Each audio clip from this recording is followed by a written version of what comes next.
Alright, continuing on the series here on this little Westinghouse. Fairly early in the morning, but decided this time to get a capacitor head count. I'm still counting on make sure I hadn't forgotten any, but so far I've gotten 1, 2, 3, 4, 5, 6, 7, 8, 9, 10, 11, 12, 13, 14, 15, 16, 17, 18, 19, 20, 21. About 23 capacitors. Various kinds here. I got the old wax paper caps right here. Then I got these little plastic stand-ups here. Never did learn a name. I just know that every time I see those, they're bad. Let's see. So far I've got a capacitor head count. Have not got the filter cap yet, which is back on this side over here. Let me get that light out of the way. No telling what this looks like.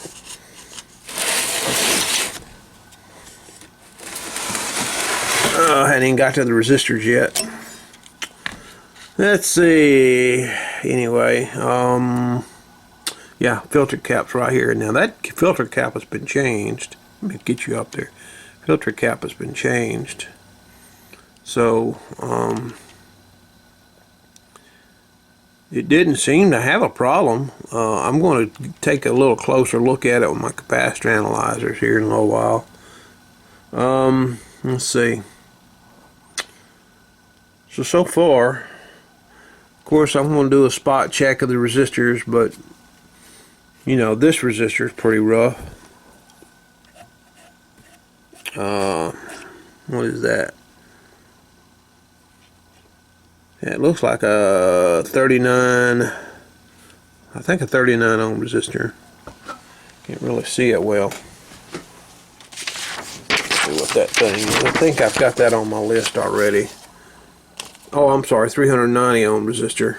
Yeah, 2 watt. That's a 390 ohm 2 watt. They had it set right up against that Sandy that came out of here. Look how distorted all this mess is. Really want to break this phenolic here. Anyway, that's where I'm at right now. Some of the things that we've got to deal with on this TV is a cover for this yoke right here. You got to have a cover on this so you can secure it to the CRT. This is completely rotted away, and there's still remnants of it. Get my finger in there. They don't want to come out. It's kind of stuck to the board, but they disintegrate. You know, the plastic that they're made of, they just disintegrate. It turns into black nastiness. What else? The selenium. Get that off there. Wondering why that wasn't coming out easy.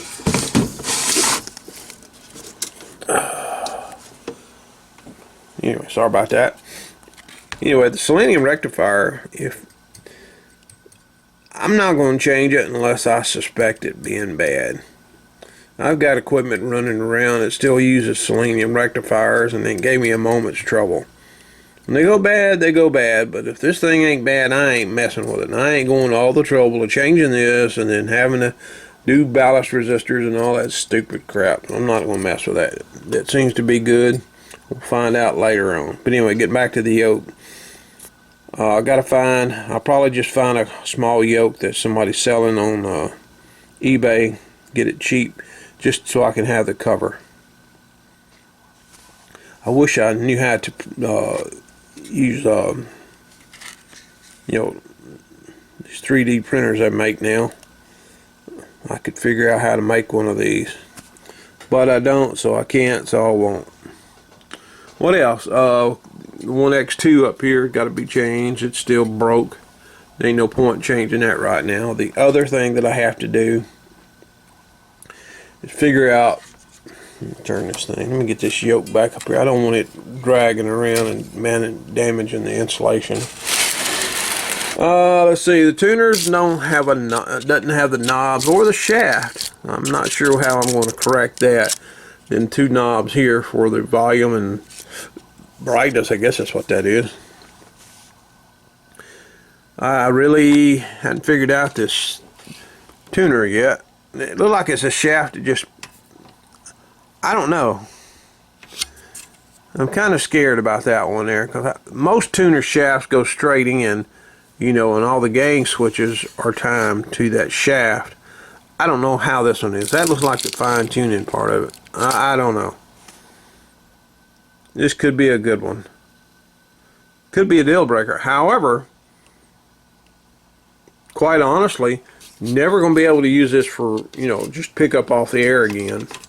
So what I'm probably going to wind up doing is fixing it to whatever on channel 3 or 4 and leaving it there and just finding me a knob that will just go on there and look decent. I'm going to try to find the original if I can, but you know, that's going to be like finding teeth in a rooster. But to get this working, all I got to do is find a couple of nice knobs to go on here, and I can worry about this one later. But I'll just set this on what, channel 3 or 4, and they'll never move again. So I got to deal with that. I got to deal with the covering on the yoke. What else? Change the capacitors in here, and I'm going to go in.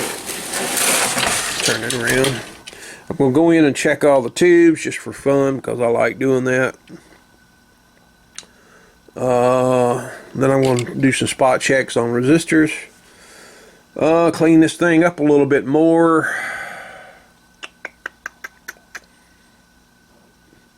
And order a crap load of capacitors. I'm going to go through my stuff, see how many of them I have on hand. I might accidentally have enough of these on hand, but I doubt it.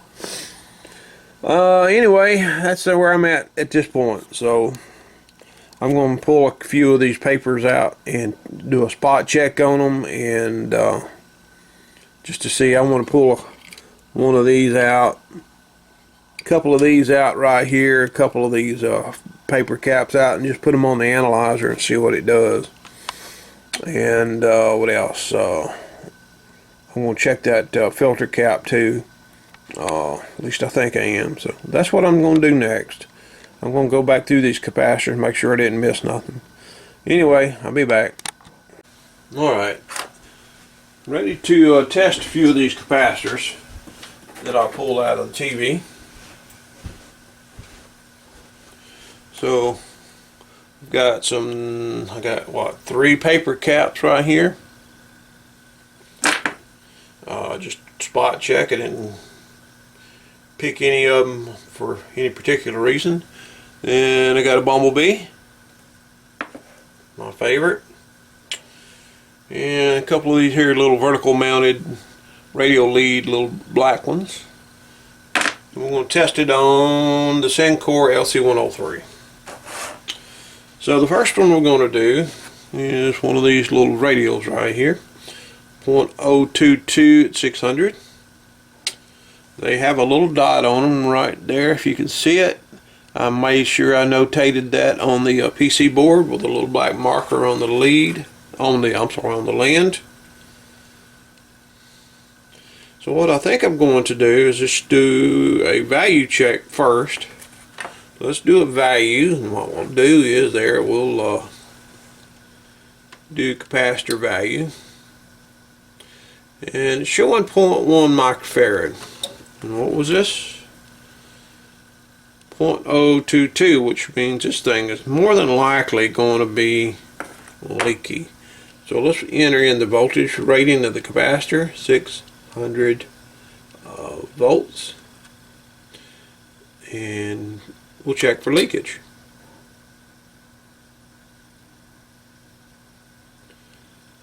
It's measuring as a 500K resistor right now.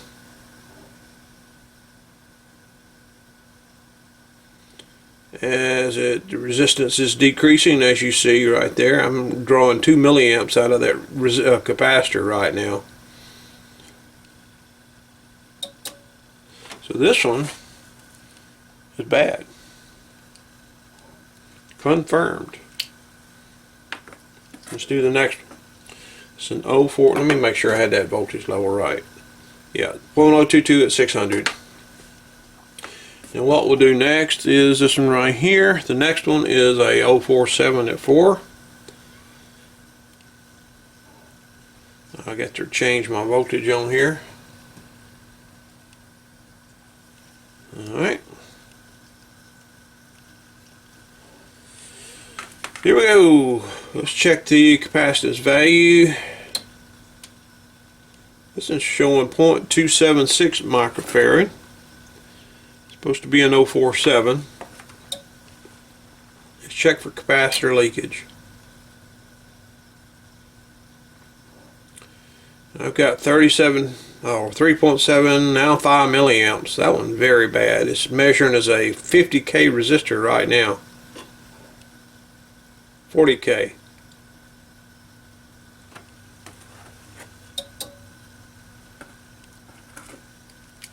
So those two are definitely no good. I've never seen these to be good. Alright, it's our favorite resistor, capacitor in the whole wide world. Little Bumblebee. This one's a 0.015 microfarad. I'm sorry, 0.15 microfarad at 400 volts. 400 volts. So let's just check the value.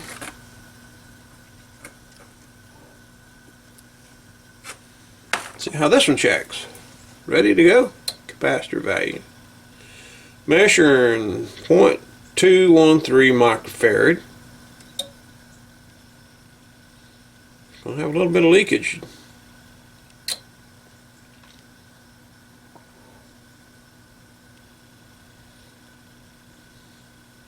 Not terrible bad, but not terribly good either.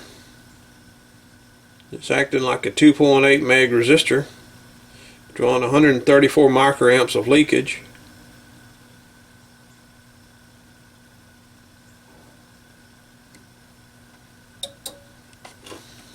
It is leaky a little bit compared to new one. Alright, now we'll take these wax papers right here. This one seems to be a 0.22 at 400 volts. So let's have a look at it and get a good connection on it.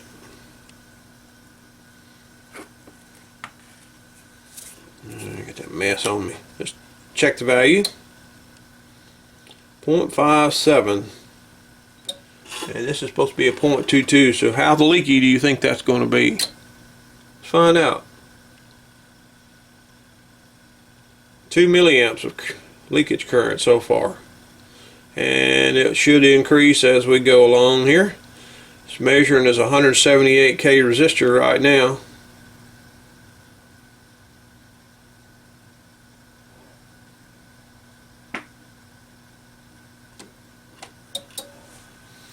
So that one's definitely leaky. Big surprise, huh? Next one is a 0.02 at 600, so let's change the working voltage. Alright. You don't want to touch these leads when you're pushing the test button. It will knock the snot out of you. Alright, let's see. What was the value of this thing? 0.02. Here we go. Ready? 0.02 measuring 0.078. Let's do leakage.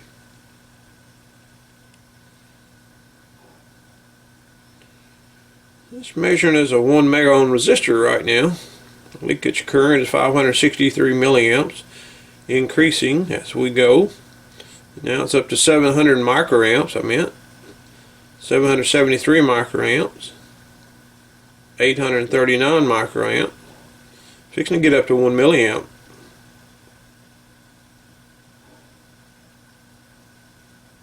It has reached 1000 microamps, which is 1 milliamp. Measure now as a 500K resistor. So far everything has been as expected. This one is a 600 volt capacitor, no 0047. That's this little sucker right here. Looks like a firecracker. Yes, it could be under certain circumstances. Alright, what was the voltage rating on this? It was 600, wasn't it? What did it tell me? Yeah, 600 volts. Alright, well, let's see what the value is. It's reading 0.00937 microfarad. Let me make sure it's making connection. So 0.001. Supposed to be at 0.0047. So let's see what the leakage is.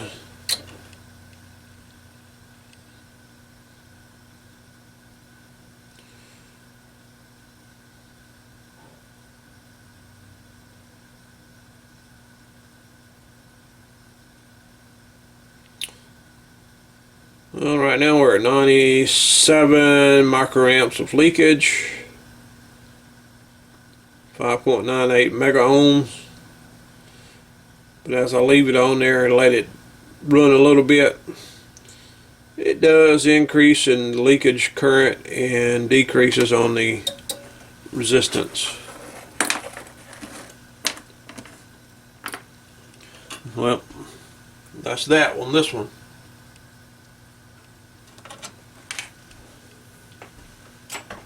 Well, I guess now we'll shift our gaze over to old bad boy here, the old Heathkit. What is this thing? Should be an IT10, isn't it? I forgot. C3. I don't know where I got IT from. Zoom in a little bit. Can you see the green eye? Yeah. Alright, well, let's put some test leads in it. Capacitor. Come on now. Can't get anything to work this morning. There we go. Now why did I do that? I have no idea. Alright, here we go. 0.22 at 400. Doesn't matter about polarity on these things. So this is the 0.22 at 400. Paper mica. You ain't got to do all that weirdness. So it's a 0.22, so let's go up here and let's watch the value. That's 0.1 to 50. So that's going to be this scale right here. So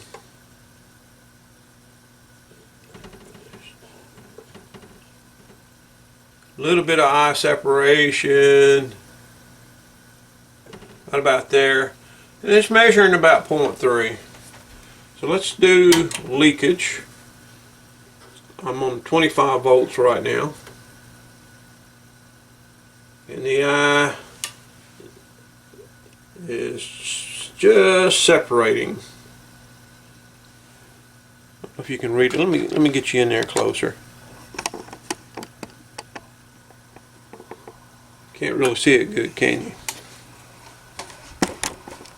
Alright, fix that. If y'all don't mind me jostling you around for a second.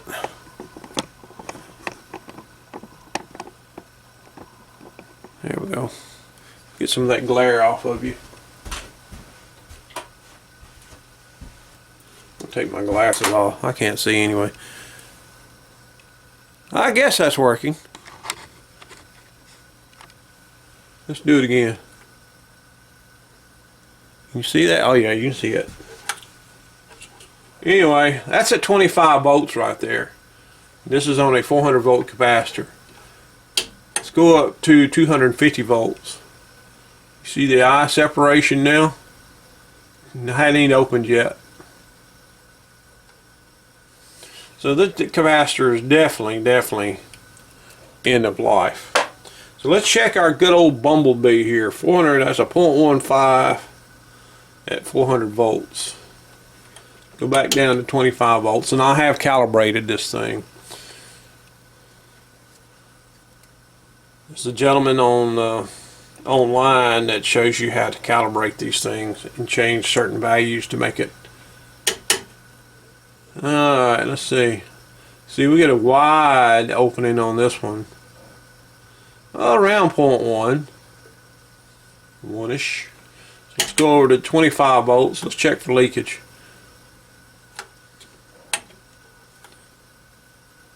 That was at 25. Now this is 150. Going back to 25, you see how it was. See how the eye opened all the way. But you go up to 150, no go. That's what it's sanity check. I'm going to disconnect one lead. See how the eye stays open. So you get above 25 volts, this thing will break down. So we verified that capacitor is bad. Now let's check one of these here black suckers here. It's an 047 at 4. Go back here. Check for value. Alright, let's go back here. What did I say it was? 047. Let's see what we get. Little bit of an eye opening right there. Doesn't stay long. It's breaking down under the test voltage that this thing even works at. And we are at, what scale are we on this time? 0.01 to 0.5. 0.01 to 0.5. Okay, here we go. Middle scale. So we're a little over 0.15. This is an 047. Let's check it for leakage. Messing around with that. 25 volts right down the eye, fully closed. So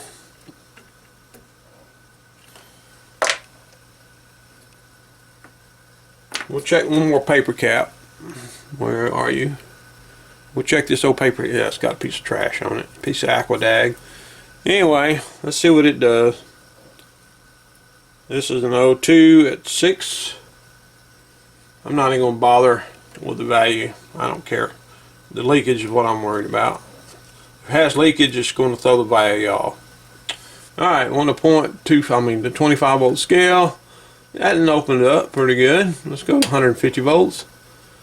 150 volts, you see that? Yeah, I was just barely open. That's all I need to see. Turn that off, because I forget to turn it off sometimes. No telling what I look like.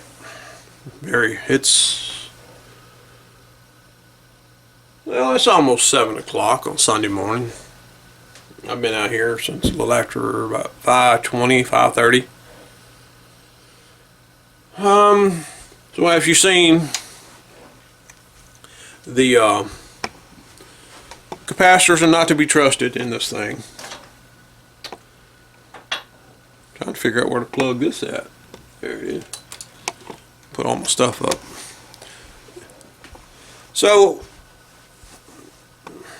you know, if you get a TV set, and you know, the people that's watching this know, you don't just plug a TV set in, you know, unprotected, you know, with the current limiting and all that stuff. In certain situations, you can damage, you know, capacitors are shorted bad enough, you know, they could cause damage, you know, like if you had a leaky grid coupling cap on an audio output tube and that capacitor's leaky, it'll make that tube draw too much current and it'll burn that tube up. It'll wipe it out. I've seen a lot of old American 5 radios back in the day that had leaky caps, and it would burn not only the tube, you know, it would just make the tube just kill itself, but you know, because it's drawing too much current, dissipating way more power than it's designed to hold. But it also did a number on the circuit board, and all these circuit boards on these old American 5s that did have the PC boards, it would just cook them. It just turned them black. It turned into just brittle crumble, and that was always a challenge to fix. So I guess the next thing I'm going to do before I call it a morning is I'm going to make some notes on the electrolytic and go ahead and unhook it. I got to tag the leads and all that stuff and check the electrolytic and see. I probably just need to get it out. It looks original. It may have been replaced with an original replacement. But anyway, I'm going to tag the leads on all this stuff, mark all this stuff real good, and I'll pull it out and we'll check it on the bench, and that'll be about all I can do today. So I'll be back. Alright, that was, I've had worse extractions. This is that filter cap. It was in there with those two little metal string clamps that you got to bust the rust, and this rust jacked a little bit, so you have to pry them out with a screwdriver. And top come apart on this one here, and lost a bunch of its old dried up tar that's in there. Not sure I'm going to restore this cap.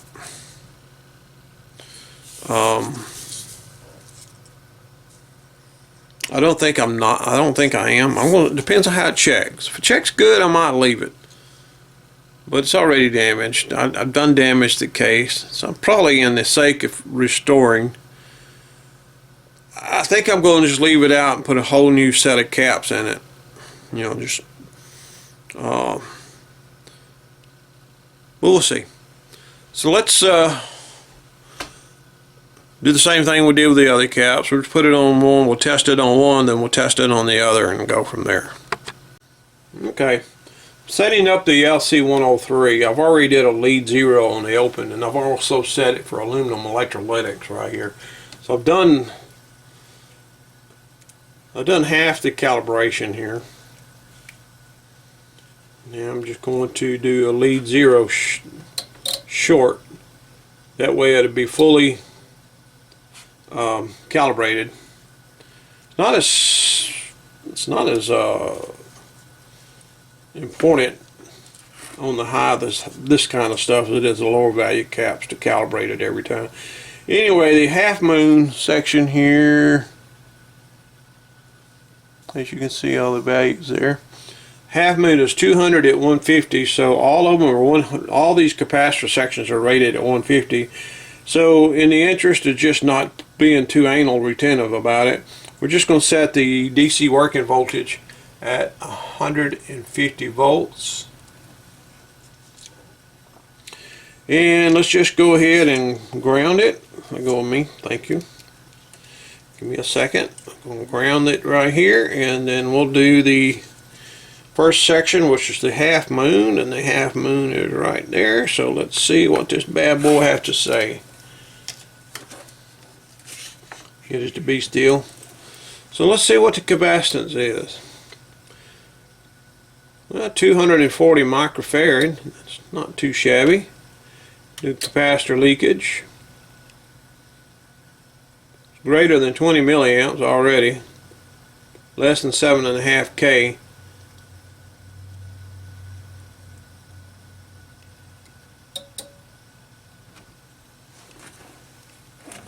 I can already tell you this cap is very leaky.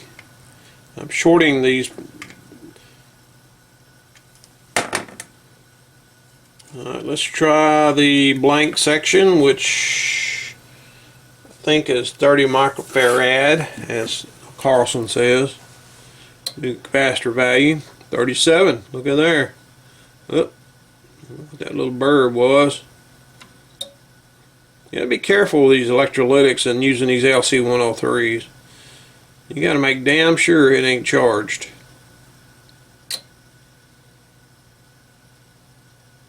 Another one that's less than 20 milliamps. I mean greater than 20 milliamps.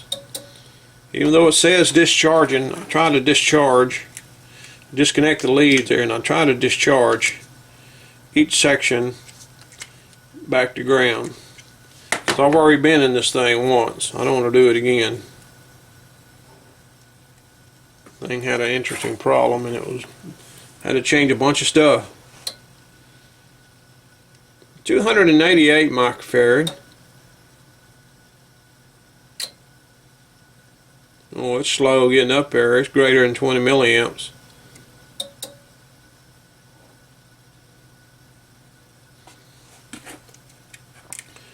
Needless to say, you saw it yourself. Now let's put it on the bad boy over here. Sorry about the shaky cam. I know some people don't get triggered by that. But you over here. Alright, let me get rid of this.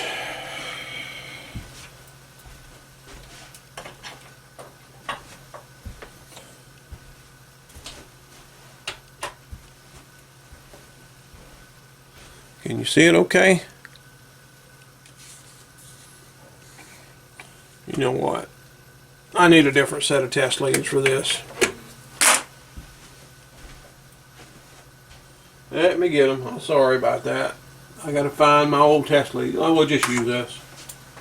We'll just use this old speaker test lead. That'll work.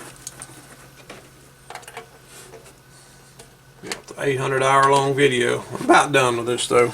I ain't going much further. Alright, got it grounded, and let's just start checking. Just 200 volts. I don't care which one. So 25 volts, can y'all see? Let me get you on that eye.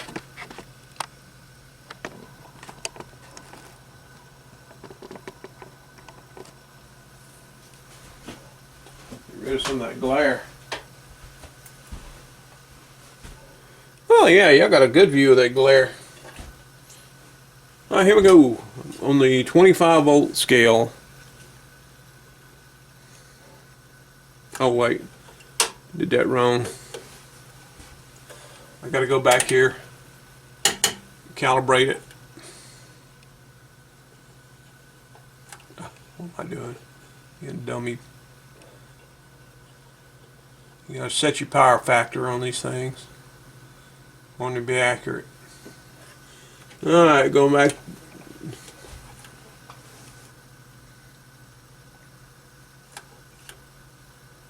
That's 25 volts. Let's go up to about what its working voltage is going to be. At its working voltage, you can see the eyes going about halfway.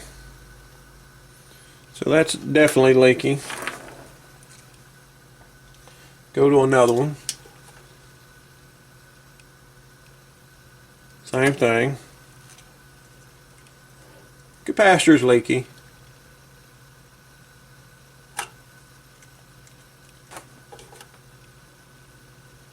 Out of all of them, that one's probably the best. Now, it probably could reform. I'm not a big believer in it personally, but I mean, I understand what you're trying to do. Let me turn the lights back on. But honestly, with these reforming, all these caps that I pulled apart, they're dry. They're just powder. You can't reform. Reform doesn't put the moisture back in them, which is what they originally had. Sometimes I think reforming, sometimes you're just burning the shorts out or the leakage parts out. You're just leaving, you know. But it's going to come back, in my opinion. You know what opinions, what to say about opinions, right? Anyway, it's going to need a total capacitor replacement for electrolytics and the usual stuff, man. Ain't no big deal. I think I'm going to clean up all this mess, and I'm going to check the horizontal output tube and the vertical output tube and the audio output tube and call it a day. I don't think I'm going to bore you with that stuff. So anyway, we're done with capacitors. Now I got a head count of what I need to get for this thing. Don't know how much farther. I want to look inside that tuner and see what kind of carnage is in there. We might look at that next. Let's do that real quick before I got to go in and cook breakfast. Well, this is one of them unexpected moments, ladies and gentlemen. Wait till you see the carnage inside this tuner. This is where the input shaft goes to the tuner, which I thought was strange not having a shaft, but I thought, okay, that's a Westinghouse thing. But look at this. Here is the tuner shaft right there, and it stops right there, and it is twisted and corroded off.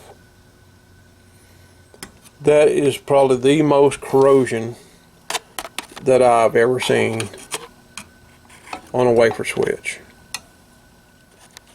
That is truly unexpected. I don't know what the hell happened, excuse my language, what the hell happened here. But all of this is green. Tuner shaft, which is usually aluminum, is completely rotted off. I've never seen that before.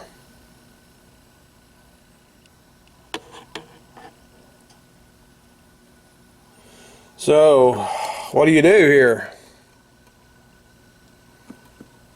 Looks like it's a square shaft. Or is this phenolic? This might be phenolic, or that don't look metal to me. Let me get a scraper. Hang on, guys. Sorry about the camera walk.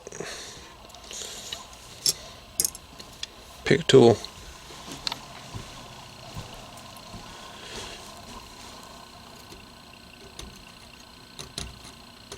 That's non-metallic.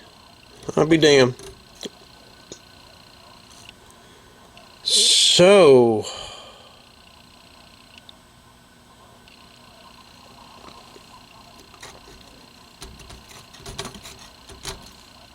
didn't expect that, guys. That is a square piece of fiber of some kind. And yeah, that was a fiber shaft. That's what they were doing. That's how they kept this thing, I guess, from being to make it electrically safe. So they had to use a fiber shaft to go in to come out, in case somebody wanted to get a pair of pliers a hold of this thing. To change, you know, if they lost a knob or whatever, the knob broke, keep them from using a pair of pliers to change the channel. And that's what happened whenever this thing broke. Holy moly. That was unexpected. Wow. Nothing in here that can't be cleaned. I'll pull this thing out. I got to think about this. Wow, I did not expect that. Interesting. Alright, there you have it. That's where I'm at on this phase. One problem leads to another. Anyway, that's it for now. Thank you guys for watching, and hit that like and subscribe if you hadn't done it yet. And any comments or suggestions, I'm open for it. Just be nice. See you later. Bye-bye.